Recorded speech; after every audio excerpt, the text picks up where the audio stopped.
Ingaddu maalifan gaddata eenyutu du'ee sila yoo aceekoo ta'e immoo hin duune lubbuun jira maalifan bo'aa deema wayyaa gaddaa uffadhee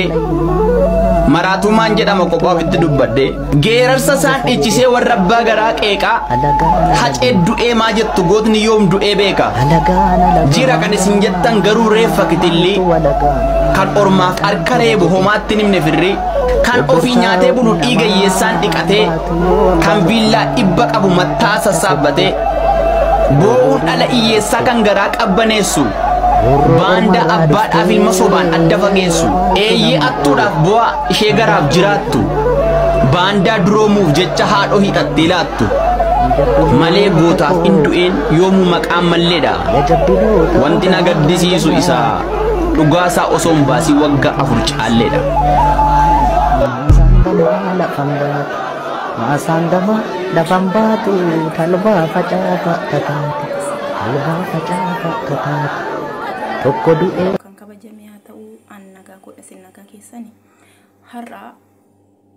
waa'ee goota keenya waa'ee hacee waa xiqqoo amma beekumsa kiyyaa amma jaalala haceedhaaf qabu silas waaqa koma ture waan inni jedhu dubbachuu barbaada. Innis maal yoo jettanii haceen egaa akkuma Oromoo martuu beekuu Oromoo ta'e kan waa'ee hacee hin beekne Oromoo miti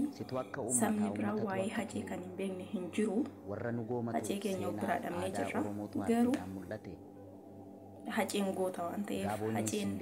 qaaliidha waan ta'eef haceen an beeku xiiqii guyyaa gaafa roorroo guyyaa gaafa hundaa waan ta'eef boichis gaddis naman barbaachisu tunaan marii amanuun dadhabee urseenee gadi bahus sagalee keen dhabee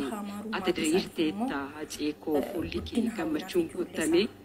riiba keessa jirta jedheen si kaasuuf muddame kaaseen si hammadhee morma keettan marame awwaachuu dadhabdee iyyee si waamullee nagattee deemta jedhee ammallee namanne maal jettee hacee koo jechi kee ni dhumaa wabuu milkuu giiftuu uummata keetiif dhaamsi kee maalumaa waan nu dhaammee deeme warri ajjeesistanii fi warri ajjeestan nutti hima waan gootanii fi waan gosistan isinumatu harkaa qaba hacee koo boo'ee sin deebisu iyyuu sin hambisu nutu si ta'e situnuun miidhaa midhaan nyaannee miidhamnee muuxannee dhugaa kee baasurraa ukkaamamnee hafnee dhugaan dhugaa sobaan dhuguun dhiigaan dhiquun hacee ajjeesanii boqonnaa argachuun akka hin taane beekaa dhufanii jiraachuun warri hacee ajjeestanii fi ajjeesistan dhugaa hacee qeerroo fi qarree lola dhiiga hacee qeerroo fi qarree lolaastan umurii keessan guutuu isin haayyisiisu wal isin haa nyaachisu hacee koo qulqulluu taliilaa hin booroftuwaati qulqulluu amanamaa hin moofoftuwaati muu warra si nyaateef warra gantuuf yartuu taa'anii keessa Oromoo hunda keessa jira waan ta'eef gadduunis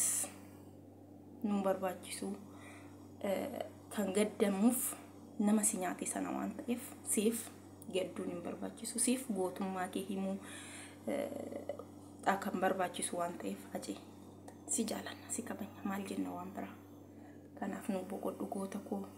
yeroo hunda ni jirta guyyaa waggaa 4 otoo hin taane waggoota biliyoona 4 ol hunni saba guutuu keessa jirta waan ta'eef seenan kee deeme dhalatti darba waan ta'eef hacee sin dagannu si jaalanna si kabanya maal sin jenna waan biraa biyyoo sittaa qallalchu lubbuu kee bakka qulqullootaan ulfaadhaa waaqayyoon sin jenna kaaciyyee maal sin jenna waan biraa